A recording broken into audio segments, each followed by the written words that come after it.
Bienvenue sur la classique d'automne, Paris-Tours, 118e édition pour l'un des derniers grands rendez-vous de la saison.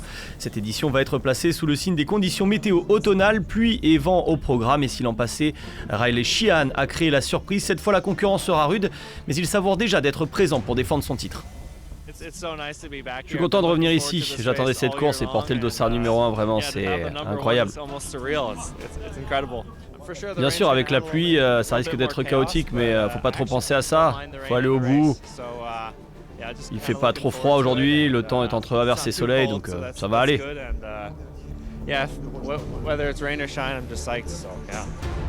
Parmi les anciens vainqueurs, Arnaud Démarre, qui avait remporté les 2 éditions précédentes avant Sheehan, connaît bien le parcours. Il vient en connaisseur pour tenter de faire le triplé et d'écrire sa légende d'automne cette année sous la pluie. J'ai jamais fait sous la pluie. Je sais que les chemins sont assez chaotiques, donc il va falloir apprendre directement sur le tas comment manœuvrer dans les chemins. Forcément, il y a du vent, il y aura du vent de face. Ça va ralentir la course pour arriver dans les premiers chemins, donc je pense que les premiers chemins seront très importants. Pour Arnaud Delis, le champion de Belgique déjà vainqueur du Trobro-Léon cette saison, cette course pourrait lui correspondre, mais les conditions climatiques ne permettent pas véritablement d'imaginer le scénario de la course du jour. Ouais, c'est toujours compliqué de prédire une victoire à Paris-Tours, surtout depuis quelques années avec les secteurs graviers, mais ce sera soit un petit groupe, soit un sprint massif.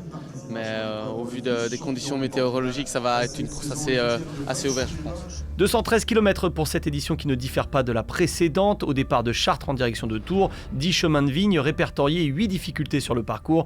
Attention donc à la pluie mais aussi au vent de face qui pourrait compliquer la progression des coureurs.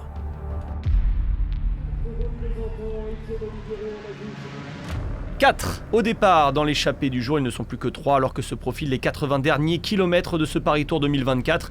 Les premières bosses et les premiers chemins de vigne sont en approche et devant, alors que l'on a compté jusqu'à plus de 5 minutes, il ne reste plus qu'Edoardo Affini de Visma Lease Bike. Le rouleur italien est accompagné par le coureur français Enzo Boulet de CIC-U Nantes Atlantique et Michael Retegui de l'équipe Kern Pharma. Le peloton se rapproche à moins de 2 minutes et la pluie, elle, est en abondance sur le parcours. Pourtant, les coureurs sont sur un bon rythme. On entre dans la 4e heure de course et la moyenne est juste au-dessus des 42 km/h depuis le départ. Alors que les 3 hommes de tête reprennent pendant quelques instants un peu de temps sur le peloton, les coéquipiers de Mats Pedersen, l'ancien champion du monde qui dispute son premier Paris-Tours, accélèrent. Rapidement, l'échappée perd une petite minute et Pedersen en personne sort dans la côte de Limbray. Le premier chemin de vigne du même nom arrive et le Danois qui aime la pluie, on se souvient de son titre mondial sous un déluge dans le froid à Harrogate dans le Yorkshire en 2019, se retrouve bientôt seul en poursuite. Les échappés roulent dans la boue sur ce premier chemin de vigne et Mats Pedersen est en train de boucher l'écart avec les hommes de tête. Le Danois a préféré anticiper. Le chemin numéro 8 de Grosse-Pierre arrive à environ 50 km de l'arrivée. Affini est rejoint par Pedersen. Il y a Retegui qui s'accroche derrière, mais le peloton revient rapidement à moins de 20 secondes. L'Espagnol va être repris à 47 km de l'arrivée. Dans le peloton, c'est le Britannique de la Groupama FDJ Askey qui roule fort. Deuxième l'an dernier, il est en train de faire la sélection. Et le peloton va se reformer. Il reste sous tension. Dès que les chemins de vigne approchent, on est en file indienne. Et les 2 hommes de tête possèdent encore une trentaine de secondes après le chemin de Chancey à Rugny. On est bientôt dans les 40 derniers kilomètres. Le duo est en résistance devant et derrière, Philipsen va perdre un atout de poids, Søren Kragh Andersen, vainqueur en 2018. L'écart, lui, remonte à près de 40 secondes. À 33 km de l'arrivée, l'ancien champion d'Europe 2023 Christophe Laporte de la Lisma Lease Bike décide lui aussi d'accélérer. Matthias Vacek de la Lidl Trek parvient à prendre la roue du français. Le duel Visma-Lidl est en place. Les 2 coureurs vont bientôt rejoindre la tête de course, mais Affini dans la côte de Rochère craque et ne peut plus suivre. Pedersen lui aussi est en difficulté et finit par lâcher à 21 km de l'arrivée. Le premier duo a laissé place à un deuxième duo Visma-Lidl, Laporte et Vacek ont moins de 30 secondes d'avance à moins de 20 km de Tours. Ils entrent et ressortent du dernier secteur avec toujours encore cette trentaine de secondes d'avance. On approche des 10 derniers kilomètres après la dernière bosse du parcours, la côte de Roche-Corbon, la messe semble dite. Il reste quelques sprinteurs comme Arnaud Delis, le champion de Belgique, dans le peloton avec des équipiers, mais impossible de boucher l'écart. La victoire va se jouer entre Laporte et Vacek. Les deux hommes ne se regardent pas et foncent vers la flamme rouge. Vacek va devoir être costaud pour devancer Laporte, grand favori désormais pour la victoire.